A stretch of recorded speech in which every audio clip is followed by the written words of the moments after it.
What's up guys, welcome back to Redline Racing Garage. So today we're going to be doing some work on the EG. So I did go and grab cables for the handbrake, and as you guys can see, I already ran them. I already connected them to the handbrake. I did have to go and search for this bracket. It didn't come with the bracket, like the car didn't have this bracket at all. So what I had to do is I had to go searching in the junkyard like the good old days. As you guys know, this car is a 93, so it's very hard to find parts for this car. So every time I do need something for this car, I gotta go hunting, and it's all over the place. 1 hour drive, 2 hour drive, but I guess it is what it is. And yeah, so today I'm gonna be installing the rest of the handbrake. I did run the cables like I said, and another thing is I did have to go and purchase these brackets. Again, they are very hard to find. Honda dealer does have them, but they come with the whole caliper, and my calipers are fine, so I didn't want to go and purchase brand new calipers just for these brackets. So I did find somebody that had them. Yes, it was quite a drive, but I got them, and I already kind of mocked it up where it's gonna be. I still gotta put the screws and the bolts and torque them down, but that's pretty much where it's gonna be. Then I can run the shifter cable, the handbrake cable in there, and then hook it up to the spring right here where it's gonna engage. So that's this side. Well, the other side is kind of the same thing, where I have the cable right here. I still gotta see where it's gonna go.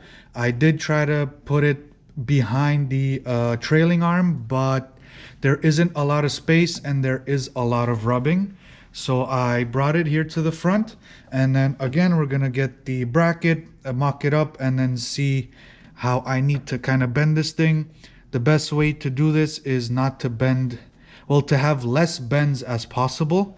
So keep it as straight as possible, and same thing goes with the shifter cables for the transmission. It's kind of the same deal. So yeah, that's what I'm gonna be getting into. We're gonna install everything and make sure the handbrake works, so that whenever we take this thing to the track, which is gonna be really soon, we can actually start to preload our launch and get better numbers. Now, another thing, this happened to me about 2 days ago. So I broke an axle, the passenger side axle, on the highway, going like, I don't know, 200, 220, somewhere around there.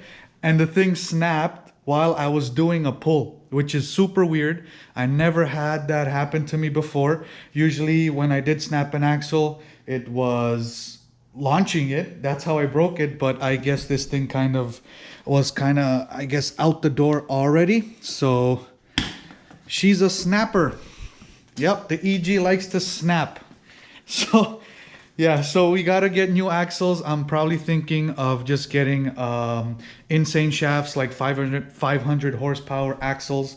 If we're gonna go and change the axles, might as well think of long term and just put in proper axles, and then we're good to go. We can launch the crap out of this thing.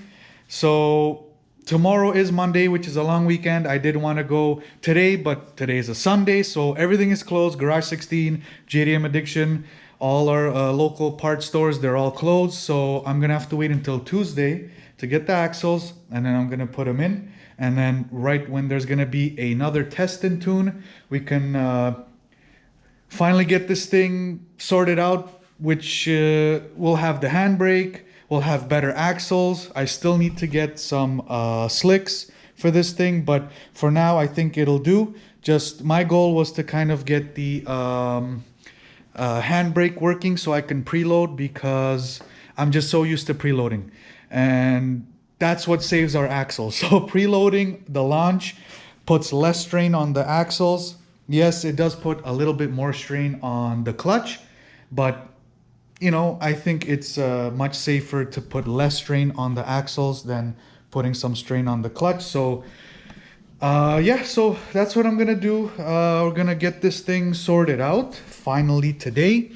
So what I did was I did already mount the handbrake cables underneath the car, like around the chassis and everything. I did mount it. It comes with little brackets. So we found a place for it. We put them in. They're already ran. Now the last piece of the puzzle pretty much is this. We're gonna put these brackets in, torque them down, and then put the shifter, I keep saying shifter. Put the handbrake cables in, strap them down to the spring of the caliper, and then we should be good to go. So that's what we're gonna be getting into today. And we'll see how that goes. Hopefully I can get this thing all sorted out. All right, guys, so this is pretty much how I have it. I fished the e-brake cable through the bracket, and I have the bracket kind of mounted. I still gotta torque the bolts down. So that's pretty much how it's gonna be. This piece here, it's gonna sit right where the caliper spring is, and I do have just a bolt with a washer, which I'm gonna put the bolt on top and the washer on the bottom, and then just tighten that down. So that's this side, and then on the other side is pretty much the same thing, where I just gotta torque these bracket bolts down. I fished the cable through the bracket, and then same kind of thing. We're gonna connect the actual cable to the caliper spring, and then same kind of thing, just a nut and a bolt to kind of hold that in place. And that's about it. And then after that, we're gonna go on the inside and then kind of play with the adjustment on the actual handbrake itself, and then see how much clicks we can get. And I just want to kind of adjust it to where I don't have to pull it all the way up. It's just maybe 2 or 3 clicks just to hold it while I'm preloading. So I'm gonna get it as tight on a short end and tight as possible, and that's how I kind of like my handbrakes. So yeah, I'm gonna go and torque this thing down.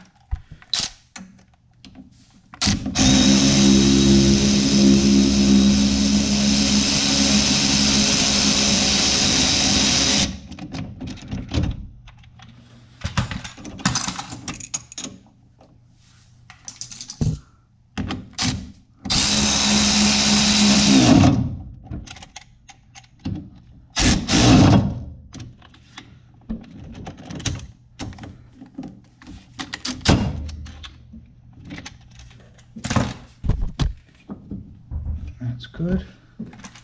I'll do the other side.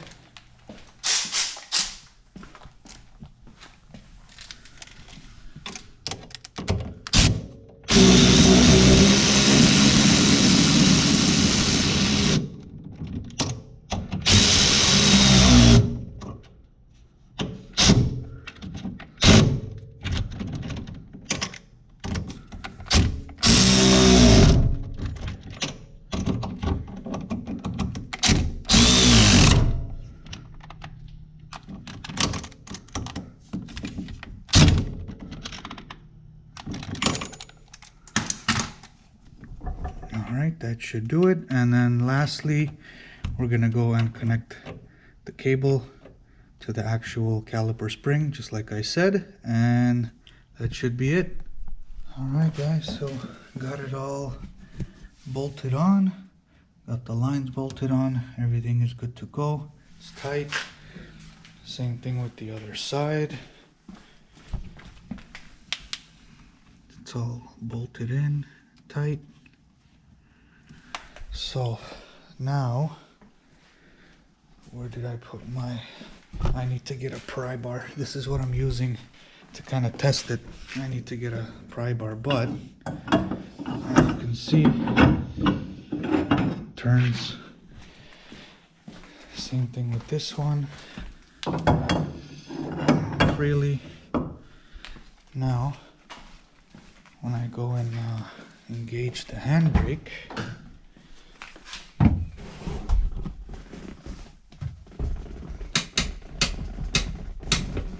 so it's about 5 clicks, which is okay, but I probably might want to get that a little tighter, which I can. but 5 clicks and it's not going anywhere. So the cables are working.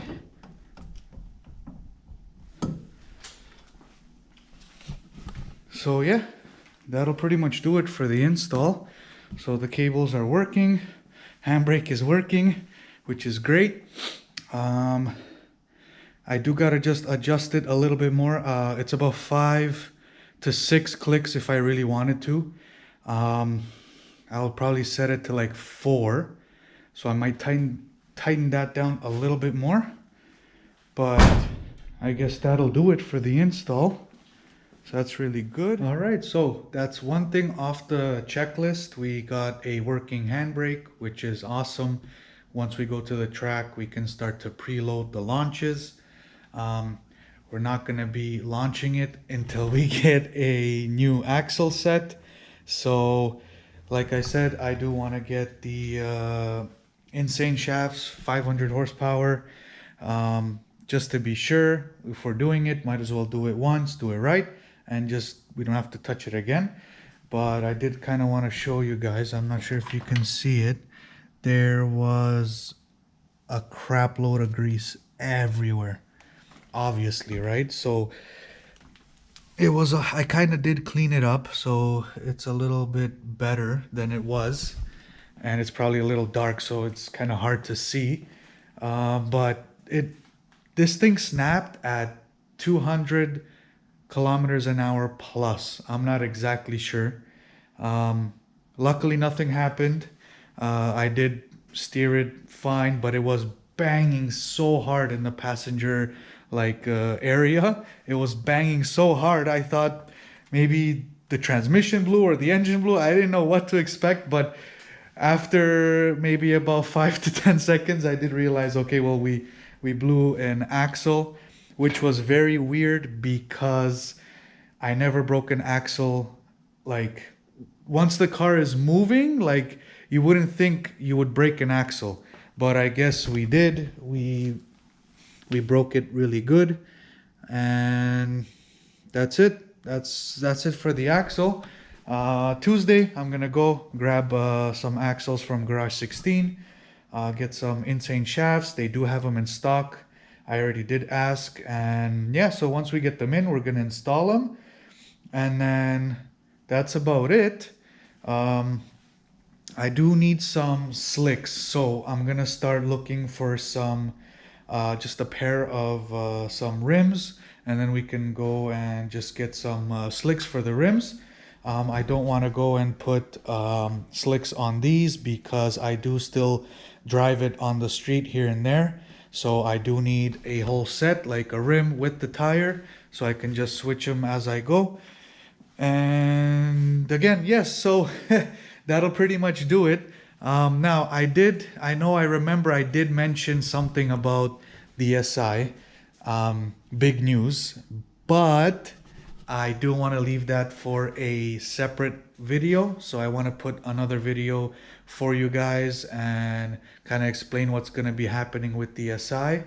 I don't want to say anything yet because tomorrow, either tomorrow Monday or the next day Tuesday, I will be confirming everything. So I don't want to say anything before I can confirm it all. And once it's all confirmed and we get some pricing and all that kind of stuff, then I can actually go and address everything that we're doing for the SI. And yeah, so that'll pretty much do it. I just kind of wanted to put this little video together for you guys, just checking off the checklist for the EG. We got the handbrake in, really exciting. Preloading on the track is really going to help us to get that better 60 foot and our whole quarter-mile time, so that's really good. But yeah, that'll pretty much do it for today's video. I hope you guys enjoyed. Please be sure to like, comment, and subscribe, and we'll see you in the next one. Peace out, guys.